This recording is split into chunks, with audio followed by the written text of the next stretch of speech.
Hello, and welcome to the finale of Season 6 of Precon Decon, the video series, where I deconstruct the pre-constructed decks of Magic the Gathering's history. Yeah, we've reviewed all the Planeswalker decks now, so what I like to do at the end of each kind of stretch of reviews here, just do a little finale video where we look back over the decks we've seen. I sort of give my closing thoughts on it, and I describe sort of like my favourite decks and my least favourite decks from the series, and just generally have a bit of a chat about where the channel's going to go next and what's going to be the next series of decks we look at.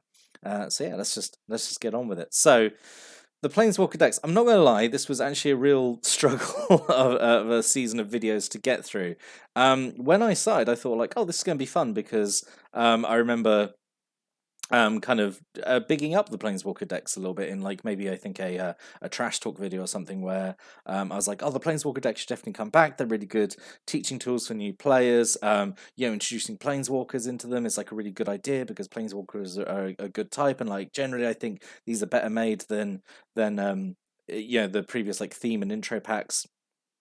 Didn't really pan out that way. I really found some of these like very difficult to talk about because on the whole, they were actually genuinely quite mediocre. There were a few standouts, either ones that made me go, "Oh, that's really bad," or like, "Oh, that's pretty good." But for the most part, it was just like solid C plus across the board, and they're really, really mediocre. And I wasn't really expecting to feel that. And yeah, like a big thing as well of it as well. I was kind of looking forward to like talking about the sets more and like the mechanics and like certain cards, and like that was always going to be difficult because I don't have a lot of like nostalgia with these sets because I wasn't playing them. I'd sort of dropped out of the game. I was still like keeping tabs on what was happening, but I wasn't actively playing.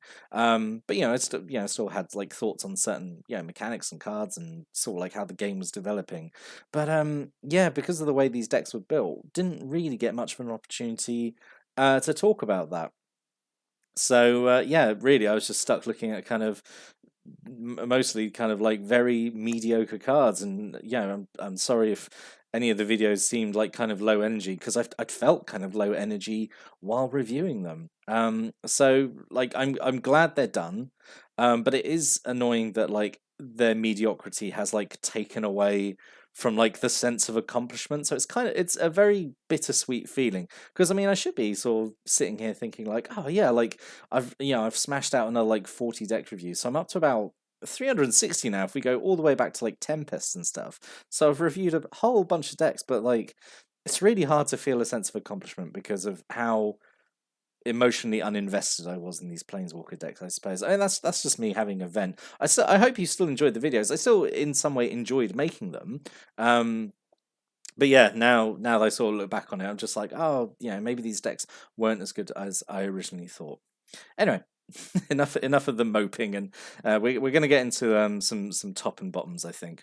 So as I like to say, always these are just like my opinions from picking these decks. If you liked any of these decks, I have to specify the decks here because I'm going to show the Planeswalker face cards and stuff, and that's not necessarily saying the face Planeswalkers were bad. It's like the deck overall. I think I just want to clarify that, and also it's like my opinion. If you liked the decks represented by these face planeswalkers, then obviously your opinion's not wrong. It's just I didn't get on with them. I didn't think they were well put together. They could have maybe been put together a little bit better. And the same with the tops as well. I always like to know what people's tops and bottoms were in the comments below, so definitely do stick a comment down below.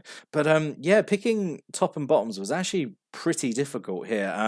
Normally I do top and bottom 5, but like I genuinely could not pick 5. I could narrow it down to 3, like I said, because I found so many of these decks like just really mediocre. Like none of them.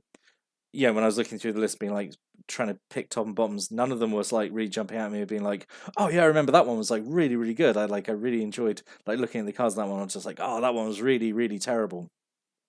So hence why I've only got 3 rather than normal 5, because so many of them, I say, were just absolutely C plus, completely serviceable, not doing anything particularly bad, but not doing anything great either. So that's why I've only got 3. But we do have a bit of a bonus round after this. We have mixed up a little bit. So let's go on to what I think the bottom 3 were.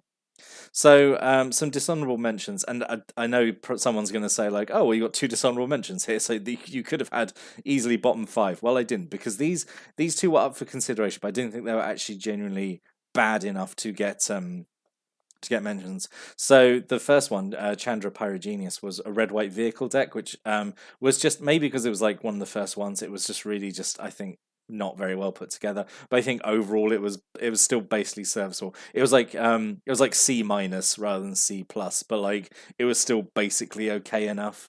Um, and the same with Garrick Savage Herald. Again, this was like kind of a C minus. I didn't think it was terrible.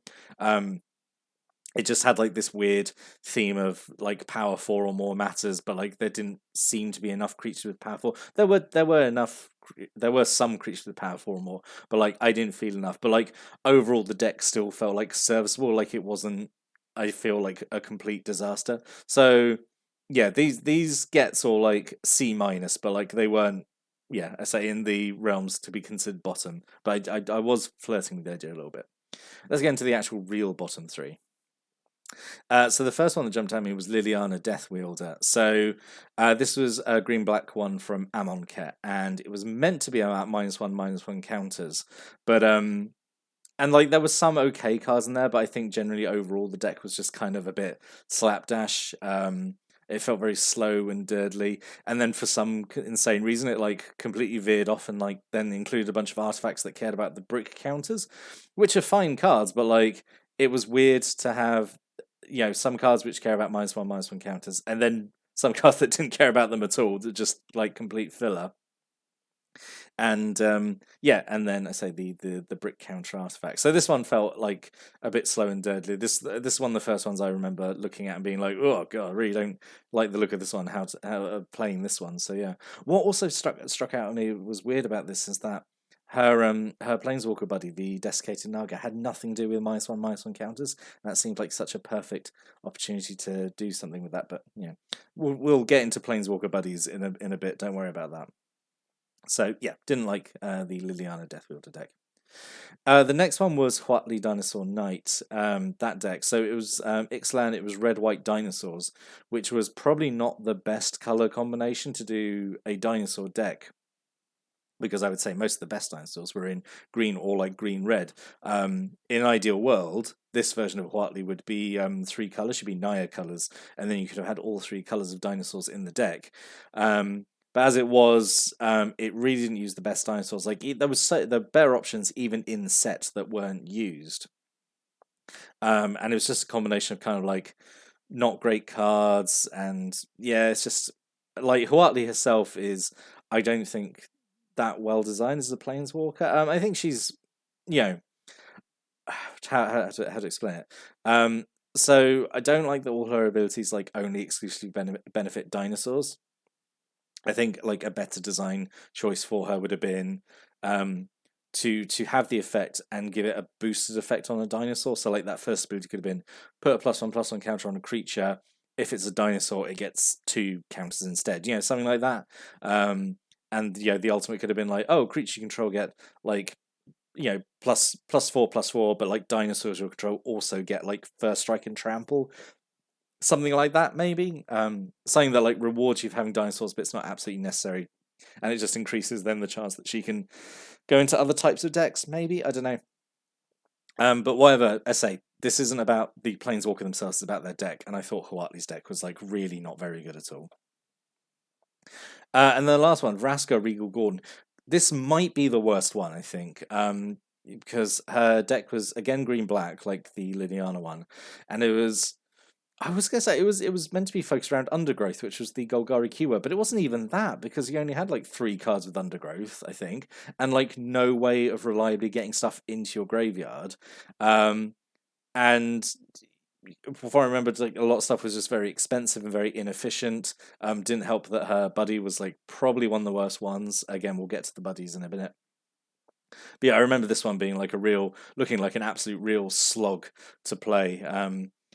Someone in the comments was like, "Oh, it's like it's all grind but no reward," which is, I think, an absolutely perfect description for it. So yeah, really wasn't a fan of this one.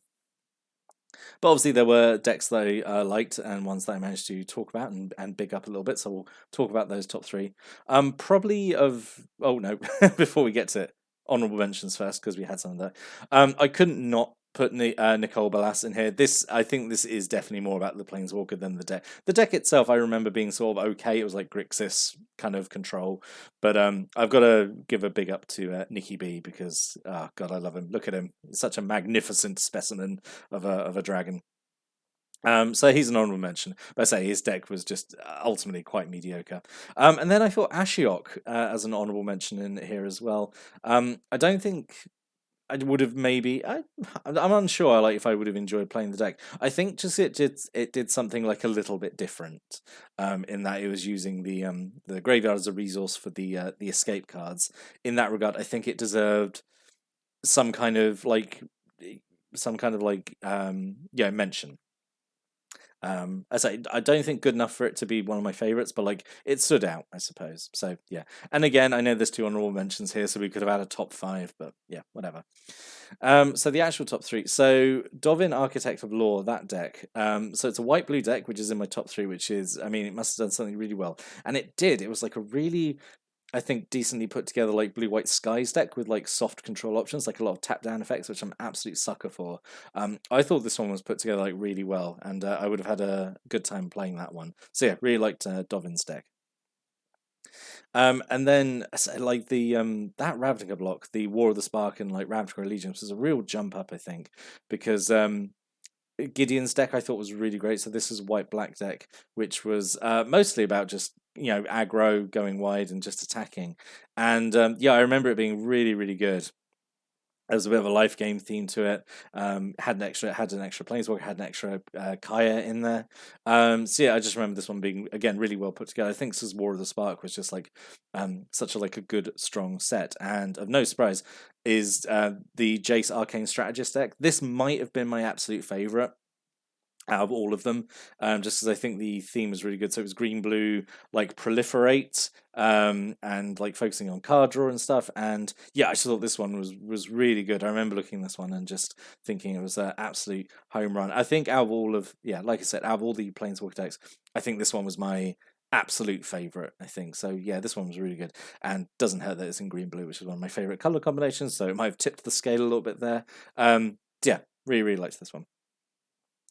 So yeah, we're gonna have a little bonus round here where we talk about the Planeswalker buddies, because these were kind of a constant thorn in my side throughout all these videos. They were pretty much overall terrible, mediocre at best, I would say, and they took up valuable deck space. Honestly, like they took up 3 uncommon slots, and there was absolutely no need for them because they were not strong enough to be deemed as uncommons. And yeah, I think in a lot of cases they just kind of made the deck worse. They kind of dragged it down. So I went through all of them and I was like, oh, which are the absolute worst? And I think which are the absolute best? And best being like really, best is really, really pulling its weight there. Like what are the least mediocre? What are the least bad? you know. So yeah, let's get in what the worst buddies cards were. So, Attendant of Vraska, I think might be the worst one in my opinion. So, you're paying 3 mana in 2 colors just for a 3/3, with no abilities apart from when it dies. If you control a Vraska Planeswalker, you gain life equal to Attendant of Vraska's power. So, I say we're paying 3 mana across 2 colors for 3/3, and when it dies, if you control Vraska, you get 3 life, and that's just really, really awful. Really, really bad. I don't know how you could have made it better. Like maybe if it, I'd like a Death Trigger is still fine, but like maybe if it was like I know an opponent sacrifices a creature, or like a non-land permanent because you're in black green, you could have that kind of like maybe a Putri effect. But yeah, this is really, really underpowered, I think, and that was and there was 3 of them, and it's like taking away deck space from like something much better. Huatli Spurring, again, is like Attendant of Vraska, one of the reasons maybe I thought the deck was not that strong. So also Huatli Spurring deserves actually some notice just because it is a buddy card that's not a creature. I think it's maybe the only one that isn't. Someone's gonna have to double check on that. But like, it feels like it. All the other ones were obviously creatures. Yeah. So this stands out to me, and like, which is insane, right? Because you have like the Planeswalker who cares all about dinosaurs. You could have made a cool dinosaur here, like Huatli's Raptor or something. That I think that is actually a card already. But yeah, like Huatli's dinosaur, and it could have been like, oh, it's it could have been whatever, just like a 3/3, and like, oh, if you have Huatli, it's got menace or something. Like something still pretty underpowered and underwhelming. But like, why was it not a creature? I don't know. But yeah, so this one red mana for like +2/+0, which is barely worth a card. And if you control Huatli, it gets +4/+0 instead. Like, it's just a really mediocre pump spell. Yeah, not great. And then the last one I thought was Teferi Sentinel. I think out of all of them, because I was going through them again. And yeah, this is the one that like just stood out as just being like, this is probably the most boring one. Because all it does, it just increases its power. So it's like 5 mana for a 2/6, which is obviously overcosted. And if you control Teferi, it goes up to being a 6/6. It doesn't gain any new abilities. It just becomes like a big beater. And that's it. And like, fairly decently sized one, but that is all it does. It just gains power. It doesn't gain any kind of evasion or like, oh, you don't like get to draw cards when it attacks or nothing like that, or vigilance. Like, it just gets stronger, and it's just, I don't know, it was just kind of boring. But there were some buddies that I thought were actually pretty okay. Probably no surprise, it's the ones from the War of the Spark decks, because these were, I think, the absolute gold standard of what the buddy card should have been. So Gideon's Company is basically like a bigger Ajani's Pride Mate, which is already a good card. So 4 mana for 3/3. When you gain life, it gets 2 counters, and you can spend 3 and a white to put a loyalty counter on a Gideon Planeswalker, which I would argue all the buddies should have had. This should have been an ability all of them had, to put extra loyalty counters on their Planeswalker. And the same with Jason. Like, imagine if like Huatli Spurring was like, the creature gets like plus, a power boost, but also you put a loyalty counter on Huatli, maybe something like that. Jace's projection as well, 2 and W for 2/2. When you draw a card, it gets a counter, which is a solid effect. It's like the law scale Kotal ability, which is just really good. It's just, it's going to keep growing throughout the game. And again, it has this thing, we can spend 2 in the blue to put a loyalty counter on a Jace Planeswalker. Both of these, I think, were really great. And then the third one, I'm not going to lie, did struggle a little bit. I ended up going with Predatory Worm, just because I think on its own, it's like an okay creature. It's like 4 mana for a 4/4 with Vigilance, which is like sort of okay. And it gets like a pretty good boost if you got Garrick, and then it becomes a 6/6 Vigilance. I suppose that was the thing. Like, I always thought like one of these buddies is good if you don't have the Planeswalker out. Like, it shouldn't rely on the Planeswalker to be okay. It should be okay without them, and then become really good. Or not really good, but like better. I suppose. So I'd like to hear what people's thoughts on the buddies were. Like, I think they were pretty unpopular for the most part, and ultimately I think they made the decks worse than they needed to be. And then finally, I thought I'd talk about the actual like best, or like my favorite Planeswalkers out of all of them. So this isn't the decks themselves. This is just the face cards. So Chandra Flames Catalyst, I was actually really surprised going back to get the image for this, because she goes for like a really crazy amount of money. She goes for like nearly $15, which is really surprising to me. And I don't know if that's maybe down to like scarcity or whatever. But I thought her ability was like really strong. So she gets to deal damage to each opponent, which is okay. Like 3 damage is fine.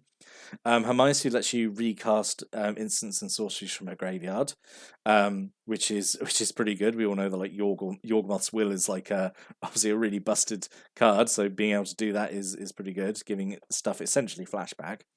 And then her ultimate is like, again, like a really strong ability, like it's a wheel effect, and also you get to cast stuff for free until end of turn. So like 3, I think, really, really solid abilities on Chandra. It's just a shame that like the deck she was in, I feel, didn't make the full benefit of like that middle ability, especially because it was just a bunch of cheap instants, which I didn't think were that strong. But I thought Chandra herself as a face card was great. Excuse me. And then going back on what I sort of said in the video, I've given it a bit of thought. Liliana Deathmage, also from M21. So 6 mana for 4 loyalty is not wonderful, but I thought her abilities actually, on reflection, are actually pretty good, just because I think they play into like a slower, grindier black control deck. So the fact her +1 is to do a raised dead effect, I think is actually pretty good, because other Lilianas normally have this as a minus ability. So being able to keep recurring your creatures, and especially if they're ones with like death triggers, which were in her deck, and keep replaying those while building up our loyalty, I think is pretty solid. Her -3 is okay because it's destroy a creature and the control loses 2 life, and like most of the other kind of like black planeswalkers that we looked at were just destroy a creature. So her having the extra life loss tacked on is, I think, pretty good. And then her -7, which is actually quite cheap for an ultimate. An opponent loses 2 life for every creature card in their graveyard. So, which, like her -3 helps towards. But you know what I mean? It plays towards like this kind of slower, grindier black deck where you're just kind of doing this war of attrition. So actually I ended up thinking this Liliana was okay in the end. And then the last one was Tezzeret, Master of Metal. This is all the way back from Ether Revolt. So again, like 6 mana for 5 loyalty, I think is absolutely fine. I thought his +1 was actually really good to basically dig through your deck until you find an artifact card, and then it goes into hand. The rest go on bottom in a random order. So I thought that was okay just to have that to dig for artifacts, because obviously he cares about artifacts. Or all his other abilities. His -3 is to make an opponent lose life equal to the number of artifacts you control, which, I mean, you're probably going to have a lot of because you're playing Tezzeret and probably a bunch of artifacts, so that has a potentially really high ceiling on that ability. And then his -8, which again is like fairly cheap, considering, like, I think like when the ultimates start getting to double digits, it should absolutely essentially just win you the game there and then. But like -8 feels a bit more like manageable, I suppose. A bit more realistic that you're going to reach it. As -8 was to gain control of all artifacts and creatures an opponent controls, which is obviously, I mean, that's going to win you the game anyway, I think. But yeah, it's a really strong ability, and it doesn't take too long to reach, I suppose. So yeah, those are my 3 favorite planeswalkers out of all the ones we looked at. I would really like to know what other people's favorites were, like if there are any that really stood out to you out of all the ones we looked at. Angrath I was also considering as one here because I thought Angrath's abilities were all pretty good, but in the end I think Liliana just edged him out. So what's next for the channel? Now that we've done all the Planeswalker decks and we've essentially done the main release like 60 card pre-constructed decks. So well, there's dual decks. Dual decks are a big sort of the elephant in the room, essentially. Event challenger decks are a possibility. The Mirage, Magic the Gathering online decks, also maybe into Arch Enemy Plane Chase. So there's still a lot to go, but I don't know. Maybe it's because these Planeswalker decks I was doing too much too quickly. I am feeling like quite fatigued by it all. So I think I am. I do really want to do the dual decks because I've got a lot to say about those dual decks. But that's like another. There's 20 dual decks, so there's essentially 40 more decks to look at. The event challenger decks are a maybe. The Mirage decks I've done all the graphics for. I could do those. There's only 12 of them, so I could bang those out pretty quick. And Arch Enemy Plane Chase is like way down on the list. So basically I've got to like essentially bounce back and get my energy to do the dual decks because say that's like 40 more decks, which is I don't know if I've got that in me at the moment. That feels like a really big undertaking. So what I'm going to do, I'm going to pivot and I'm going to turn onto this idea that I put this in the community tab like a while ago, where I asked, so if I have an idea after all this Precon stuff, would you like to see a series of videos where I build cheap super casual decks into Card Kingdom battle decks?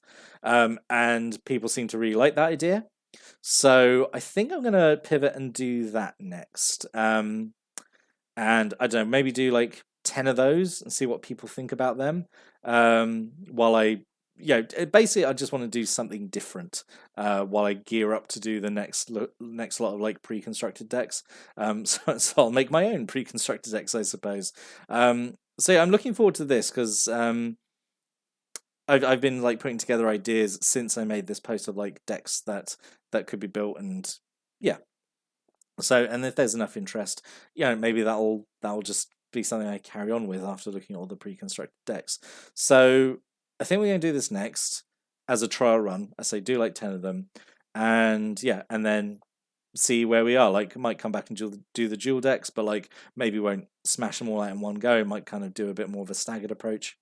I don't know. But so I'm recording this sort of mid-January. You should be seeing this at the start of February. I'm probably going to take all of February off, honestly, and I think I might do like another small video, yeah, like a trash talk or something, like in the middle of February. But I think let's put like mid-March down as a possible date where I come back with new proper videos. Yeah, so I hope you come back for that and join me. I hope you enjoyed this look at Planeswalker decks. It's essentially the end of an era, isn't it? Because from here on in, it's just commander decks, which people ask me about if I'm going to do commander decks. I'm absolutely not doing commander decks. There's there's enough channels out there reviewing commander decks. I do not want to be sucked into that. So yeah, join me. When I come back for the series where I make some pre-constructed decks. This is just complete rambling now. I've completely lost what little script I had in my head. Yeah, join me. I hope you join me join me for those decks. While I kind of recharge and get ready to do dual decks. Subscribe for the updates. Like and comment and subscribe, all that YouTube stuff, which I don't particularly care about. I just really want to say thank you for watching. If you have watched all the Planeswalker decks, absolute champion. Thank you for that. Say if you do have particular favorite Planeswalkers or decks or ones that you didn't like, seriously, stick any comment down below. I love reading people's comments and I like responding to them. Really great time. Really do like making these videos. But yeah, I do need to pivot and do something a bit different for now. All right, I'm going to stop rambling. That's the end of the video. That's the end of Season 6. Thank you for watching Precon Decon, and I'll see you again soon. So thanks for watching, and have an amazing day.